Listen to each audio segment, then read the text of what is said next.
starts now. And welcome to the SVK Crypto Podcast. 15 minutes of crypto value. My name's Storry. I will be your host the next 15 minutes. We're coming live from the city of London, Shoreditch. So let's get down to business. I want to say a big thank you to everyone that made it down to our event last night.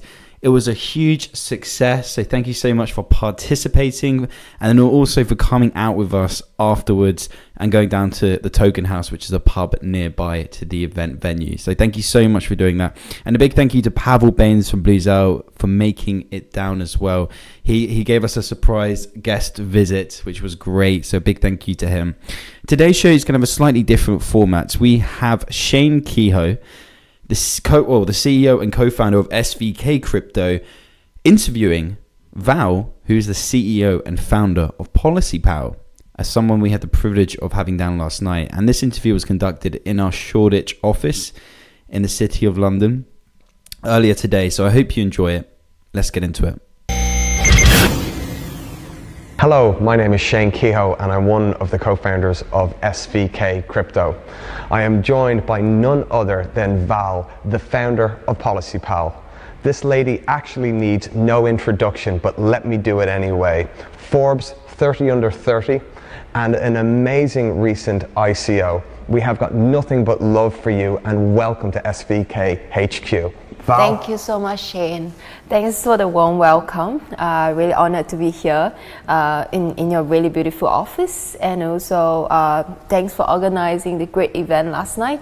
It was exciting to meet up with the community that people have been telling me that they have been following PolicyPal on the Telegram, and then now they have the opportunity to meet face to face and learn from what we're building, and ask a little bit about like how's the scene in Singapore, etc. So it was really good engagement with them. I think you spoke very well and you were excellent at explaining everything about PolicyPal. We've had some amazing feedback today and I think the questions were quite good last night as well. Yeah, the questions were really good. People asked about Crypto Protect, how we're doing the underwriting, who we're working with, as well as the potential partners that we have. As much as I wish to share, I will have to review them in Q2. So Q2 is pretty near, so I think people can actually follow our Telegram group chat and then we'll make the first announcement there. On top of that, the questions were thrown around like peer-to-peer mutual aid platform. How does it exactly work? So it helps us to engage with the community and explain to them what we're really building, what are the problems that we are solving, and why are we here in London, what are the meetings that we're setting up to actually work out on the product development. Now, Val and PolicyPal have had a very recent successful ICO. They sold out their public sale in 38 seconds, so that's an amazing record. Would you like to tell us a little bit about the ICO process and now looking back, was it the right route to take? Yeah, I think looking back, definitely is the right route to take. So it happened so fast.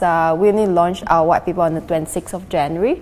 So within 3 days, our pre-sale was almost done. Then we went on an Asia roadshow. We went to Hong Kong, Taiwan, Seoul, and Tokyo to meet up with the community there. Fortunately, we didn't have the chance to come to Europe or to get to the US due to the time constraint, and Chinese New Year was coming up, where like in Asia, most of the offices are closed for 2 weeks, right? So we wanted to keep everything concise, and then we took a long time to prepare last year. So when we launched in January, everything was really on track. We were very excited about the feedback we've been getting from the community, and it actually helped us to start on the product development once we finished the ICO. So after the Chinese New Year period, we done our crowd sale on the 3rd of March. Everything was completed, and this month has been very busy on product development, partnership discussion, and it's great that like in the blockchain space, a lot of blockchain companies are very open for discussion, partnership, to discuss about how we can actually work together. And basically because every company or everyone will need some form of insurance protection interaction. So it opens door for us, yeah. I think your timing is impeccable, and you're absolutely right. Here at SVK Crypto, we notice that everyone is willing to help, and it's amazing to be in this movement, this blockchain movement, this cryptocurrency space. It really feels like a big community, and we're all about that at SVK. I'd love to know more about actually the problems that PolicyPal are addressing and how they're solving it, and maybe also you'll talk a little about the scalability of that and how you intend to scale going forward. So the main problems that PolicyPal are solving is that people think that insurance is not trustworthy, because many times that when they want to file for a claim, the claim is rejected. So that relates to the story of how I started PolicyPal 2 years ago, because one of the claims that we were submitting was rejected. So first of all, it's trust, solving trust issue. Secondly, is premiums cost is going up because of fraud cases that are happening. On top of that, very slow process of getting policy and getting the claims payout. Why? Because there's a lot of intermediaries around within the insurance space. You need to talk to your insurance broker, your insurance agent, and then after that, the third party to get information for you to file for a claim. So there's a lot of manual work back and forth. So how PolicyPal can solve it is that when we build this PolicyPal network platform, we basically aggregate all the information that we need for underwriting, and people who have this common interest, who like to buy a similar type of policy, we combine them together. Peer-to-peer mutual aid lower the risk profile. Why? Because we know that we are gathering similar segment of people, be it similar age group, same gender, why they are looking to be insured. So this way risk profile is narrowed, and then premiums can be calculated, and all the conditions are set on a pre-programmed set on the smart contract, so policies can be incepted instantly, and claims payout also can be done instantly through third-party trusted sources. And building the whole ecosystem that we are working on, that's the reason why we have the coin offering, because we would like to have all our token holders to be involved in the whole ecosystem, where they can help to suggest like new type of insurance policy, they can help to form the peer-to-peer group. So this way it basically get everyone involved in the whole insurance industry, as compared to a centralized party making all the decisions. This is what's wonderful about the current environment of the token offering. The token holder becomes an investor, they become an employee, and actually they become an owner, all in three. And it's wonderful to see that you're engaging your community, which is so important. Yeah.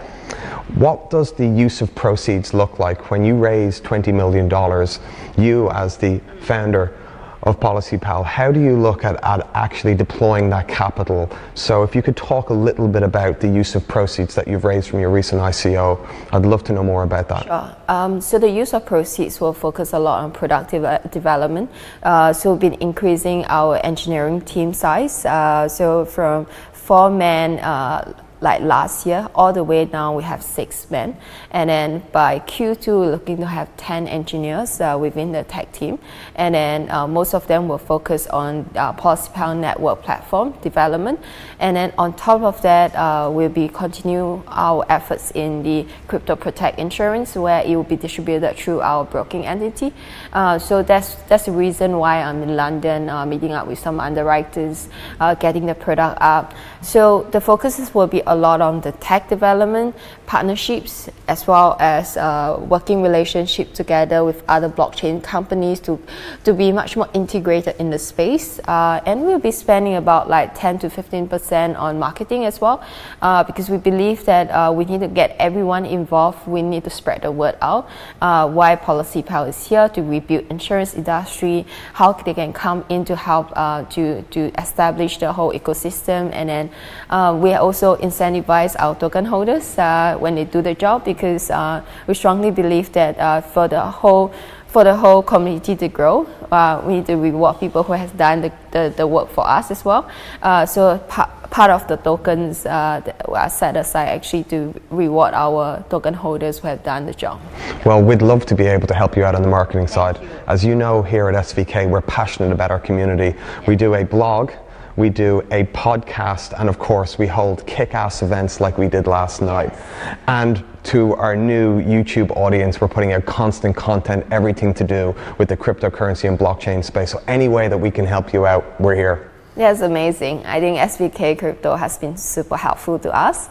Like all the way from like, when you guys heard that I'm coming to London, and immediately you asked me what sort of help I need. You will try to connect me with the people I'm looking for support, and then you arranged such a nice event in a really good venue, and you draw a really good crowd as well. The crowd asked really good questions about crypto space, insurance, in Asia as well. I think the crowd was really interested in like the international speakers that y'all have brought in. Like last night, they were like from the US, myself, PolicyPal, and Pavel from Blue Zell, also based in Singapore. So I think like that's extremely amazing because you really make London the true like international and diverse place to be. So I'm very, very happy that like we're part of like the SVK Crypto partners where we can work very closely with you. You're part of our gang. You're part of the crew. So finally, I'm really interested on how the roadmap going forward looks like for you guys. Could you maybe give us some view on what the next 3, 6, 9, and 12 months will look like for PolicyPal? Okay, so I'll share a little bit. I'll share what I can say. So by Q2, we'll be launching the Crypto Protect with one of the blockchain companies by insuring their wallets, the assets that they hold.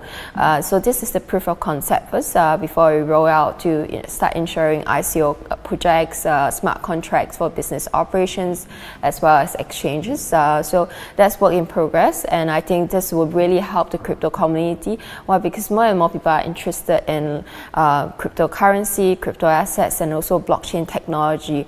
The current small issue is that there's a lack of assurance there.